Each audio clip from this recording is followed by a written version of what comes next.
Hello, আশা করি সবাই ভালো আছেন এবং আজকের ভিডিওতে আসলে বেসিক্যালি কথা বলার চেষ্টা করব ইংলিশ ল্যাঙ্গুয়েজ স্কিল নিয়ে। পাশাপাশি ওয়াইটিসি এক্সামটাই থাকবে মেইন উদ্দেশ্য আজকের ভিডিও। সো প্রথমে আসলে আমার কয়েকটা কথা বলে নেওয়া উচিত যে বর্তমান স্পিকিং বা ওয়াইটিসির আসলে রেজাল্ট সম্পর্কে। বর্তমানে দেখা যাচ্ছে যে যদি 100 জনের পরীক্ষা দেয় তার মধ্যে 90 জনের আসলে উইথ হেল্প বা বিভিন্ন রকমের আসলে রেজাল্ট আসতেছে না। অনেকে অনেক প্রিপারেশন নেয়, অনেক ভালো প্রিপারেশন, আমার দেখা মতো অনেকেই আসলে ভালো প্রিপারেশন নিছে, তারপরে আসলে তাদের রেজাল্টটা আসতেছে না। এবং এর মেইন কারণটা হইতেছে দেখা যায় যে যে আমাদের যে তারা আসলে সামহাও বুঝে যায় যে আসলে স্ক্রিপ্টেড স্পিকিংটা, যেমন আমরা পার্ট 3-তে কয়েকটা কোয়েশন মুখস্থ করি বা পার্ট 3-তে আসলে আমরা চেষ্টা করি যে এসে থেকে যেভাবেই হোক কয়েকটা কোয়েশন মেক করে আমরা যাতে আসানোর বা আমরা দেখা যায় যে এগুলোই পারি বা সিনোনিমগুলো রেডি করি, মানে ইনস্ট্যান্টলি যে আমরা ভালো মতো এক্সপ্লেন করতে পারি না। জিনিসটা হইতেছে যে পার্ট 3-তে যদি একটা ওয়ার্ড বলে সেই ওয়ার্ডটা আসলে আমরা ভালো মতো এক্সপ্লেন করতে পারি বাট ভালো মতো বা আশানুরূপ হয় না, সেজন্য দেখা যায় যে তারা পাস দিতেছে। তারপর হইতেছে যে আগে দেখা যায় যে C1 বা যতই আমরা রিডিং লিসেনিংয়ে যতই পাই না কেন, রাইটিংয়ে যতই পাই না কেন, এটা কোনো ম্যাটার করতেছে না। বাট এখন দেখা যাইতেছে যে রিডিং লিসেনিংটাই ম্যাটার করতেছে। যেমন রিডিং লিসেনিংয়ে যদি কেউ বেশি মার্ক পেয়ে যায় তখনই আসলে দেখা যায় যে আসলে তাদের যদি 3 লেভেলের বেশি যদি একটু অমিল দেখা যায় তখনই আসলে তারা উইথ হেল্প করে দেয়। সো অনেক ধরনের একটা ডিফিকাল্টি সিচুয়েশন বা একটা ক্যাটাস্ট্রফি বর্তমানে চলছে ওয়াইটিসির ক্ষেত্রে। সো ওয়াইটিসিটা সামহাও আসলে অনেক ডিফিকাল্ট বর্তমান প্রেক্ষাপটে, এবং তাদের আসলে রেজাল্ট ইস্যুটা অনেক আসলে কি বলবো যে অনেকে ভালো প্রিপারেশন নেওয়ার পরও পাইতেছে না। তারপর আসলে আমি কয়েকটা আশার কথা বলে নেওয়া উচিত যে ওয়াইটিসি আসলে যদি সামনে কেউ দেয়, অর্থাৎ 2023 সাল মেবি তারা নিবে, 2023 সালে মে সেশন এবং সেপ্টেম্বর সেশনে নেওয়ার প্ল্যান আছে ওয়াইটিসি। কয়েকটা ইউনিভার্সিটি অলরেডি অ্যানাউন্সমেন্ট দিয়ে দিছে এবং তাদের যে বর্তমানে যে পরীক্ষার সিস্টেমটা বা বর্তমানে যে রেজাল্টের সিস্টেমটা, তার উপর ভিত্তি করে আমি বলতে পারি যে ডেফিনেটলি মনে হয় 2023 সাল পর্যন্ত যদি স্টুডেন্ট ভিসা কন্টিনিউ থাকে তাহলে 2023 সালের সেপ্টেম্বরে অনেকেই অ্যাকসেপ্ট করবে। সো অনেকগুলো ইউনিভার্সিটি অ্যাকসেপ্ট করবে এবং এর জন্য আসলে বর্তমানে জানুয়ারি সেশনে তো প্রায় শেষ। সো বর্তমানে জানুয়ারি সেশনের কথা চিন্তা করে আমাদের লাভ নাই। সো আমাদের চিন্তা করতে হবে মে সেশন অথবা সেপ্টেম্বর সেশন। সো সেজন্য আমি মনে করি যে তোমরা আসলে যারা আসলে ওয়াইটিসি দেওয়ার চিন্তা ভাবনা আছে বা ওয়াইটিসি দিতে চাও, তাদের আসলে আমার প্রথম রিকোয়েস্ট থাকবে তোমরা আসলে ইংলিশ লেভেলটা একটু বাড়ানো।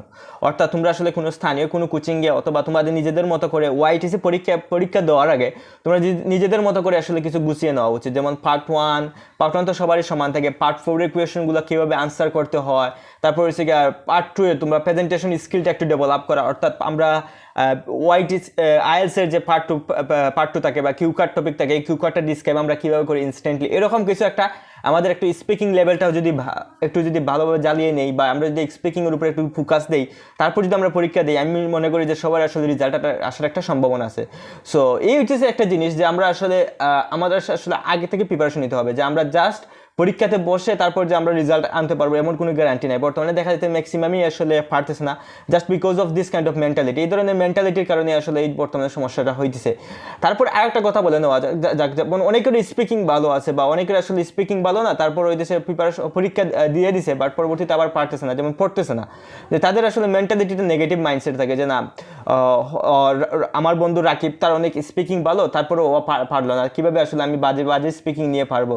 সেজন্য দেখা যায় যে ও আসলে একটা হীনমন্যতায় ভুগে বা আসলে তার মেন্টালিটিটা সেরকমই আসলে কী হয়ে যায় যে তার মাইন্ডসেটটা এরকম হয়ে যায়, তখন আর দেখা যায় যে ওর পড়ালেখাতে মনোযোগ দিতে পারতেছে না। এই একটা কথা বলে নেওয়া যাক যে আসলে একজনের রেজাল্ট আসে না এর মানে যে তোমার রেজাল্ট দেবে না এমন কোনো কথা না। অনেক সময় দেখা যায় অনেক বাজে স্পিকারকে রেজাল্ট দিয়ে দেয়। তো তোমাদের আসলে চেষ্টা করতে হবে, চেষ্টার উপর কোনো ফর্মুলা নেই, চেষ্টার উপর কোনো থিওরি নেই। সবাই আসলে সবার জায়গা থেকে প্রিপারেশনটা নেওয়া উচিত।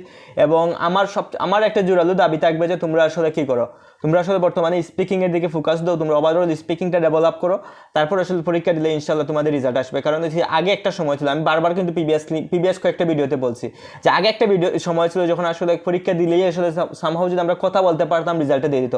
এখন কিন্তু কথা বললেই হয় না, কথা বলার সাথে সাথে এগুলোর আসলে মিনিং থাকতে হয়, তারপর হচ্ছে কথাগুলোর আসলে সেন্স ক্রিয়েট করতে হয় বা কথাগুলো আসলে অর্গানাইজড হতে হয়। সো সেজন্য দেখা যায় যে তারা আসলে সামহাও আইএলসে তুমি যদি 6 লেভেলের কথা বলো তারপর আসলে রেজাল্ট দিতেছে না, মানে একটু আইএলস লেভেলের 6 লেভেল, আইএলস স্পিকিং 6 লেভেলের কথা বলে অনেকে দেখছি রেজাল্ট পাইতেছে না, জাস্ট বিকজ অফ এই যে এখন হচ্ছে যে এই ওয়াইটিসি সামহাও আসলে একটা টেকনিক্যাল স্পিকিং বা টেকনিক্যাল ল্যাঙ্গুয়েজ, তার মানে টেকনিক্যাল টেস্টিংটা বলতে হচ্ছে পার্ট 3 তে তোমার একটা নির্দিষ্ট থাকে, এইগুলোর উপর এক্সপ্লেন করতে হয়।